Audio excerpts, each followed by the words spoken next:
Lee Konitz one is huge too, because that was one of my heroes, big time. You Yeah. know, listening to him. That's another person I started checking out when I was at Berkeley, and um, I think maybe it was Miguel's and I, because Miguel and I would be in the practice rooms next to each other, and we would sometimes share together and just talk about what we're listening to. And he told me about motion. I think it was Miguel that told me about motion. Maybe it Yeah. was someone else. But I went and I bought motion, and mine was blown. Man, Mine that's was so blown. cool. Like I had a good friend, classmate of mine, like freshman year, showed me motion, and my mind was blown. It's like Yes. that's the lineage. Gotta pass it down, you know. What was Yeah. your relationship with Lee Konitz? I met Lee at the Jazz Gallery uh, around the time that I moved to New York. And it could have been maybe after I had been there a couple of years. Maybe it was 2000, 2003. I met Lee, and he was playing at the Jazz Gallery. And, you know, when I was younger, I would ask everyone for a lesson, everyone, you know, especially the masters. And, you know, I was quite courageous at the time, looking back, because I'm like, man, I don't know if I would do that now. But I met him, and immediately I said, "Can I have a lesson?" He said, "Yeah, I'm around. You know, come by. You know, I'll give you a lesson." And I thought, great, you know. And I called him, went by his house, and we played duo. And you know, I remember hearing him play, and you know, I had listened to some of the records that he did with Brad, and you know, like the later records he did with Brad and Paul Motion and stuff, and and I realized that he was more of a minimalist.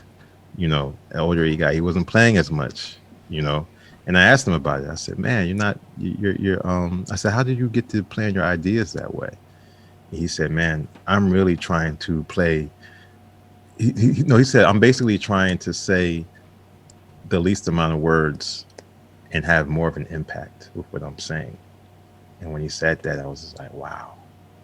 You know, and the more I pay attention to his phrases, I realized his phrases were every phrase that he played was strong. Yeah. You know, was really strong. So, um, and really profound. So, yeah. So we had that that that that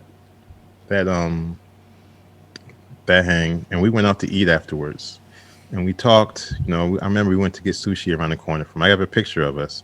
We went to get sushi around the corner, and we just talked and talked, and it was just like, man, like I'm sitting here with Lee Konitz. You know, he was like the most humble man. He was so, you know, he was funny, and we just sat and talked. And then, you know, later on, I would call him. He'd say, "Hey, you want to come over or whatever?" And I would go over, and he would play me some recording that he had just done. I think he did something with one of the orchestras, and I forget which orchestra it was, Danish orchestra.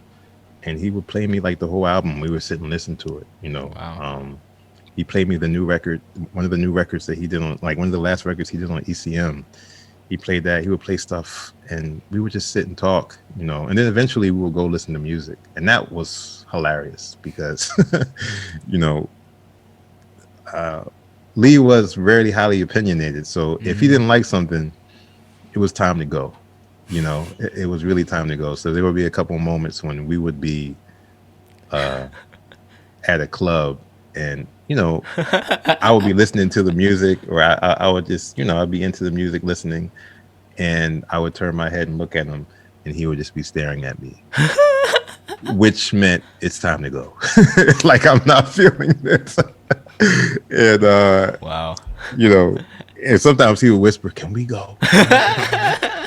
You know, but he was great, man. Lee was like, he was just an amazing, amazing, amazing human being. You know, I'm so thankful that I got to know him. I'm so glad that I asked him for a lesson that time.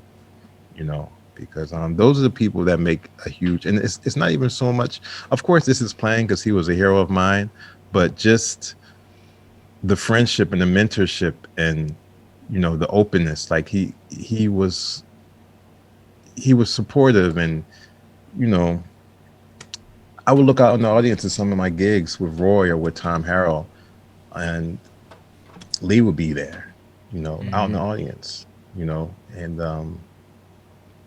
you know, he would walk to gigs.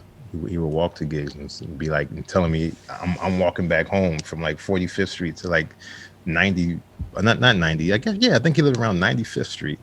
You know, he was just he was a rare guy, really amazing person.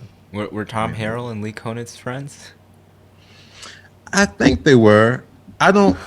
Um, I'm pretty sure they were. I'm not sure if they recorded together, but Lee did come to hear us at the Blue Note. I played at the Blue Note with Tom, and sure enough, look out in the audience, and there goes Lee, and he came and talked.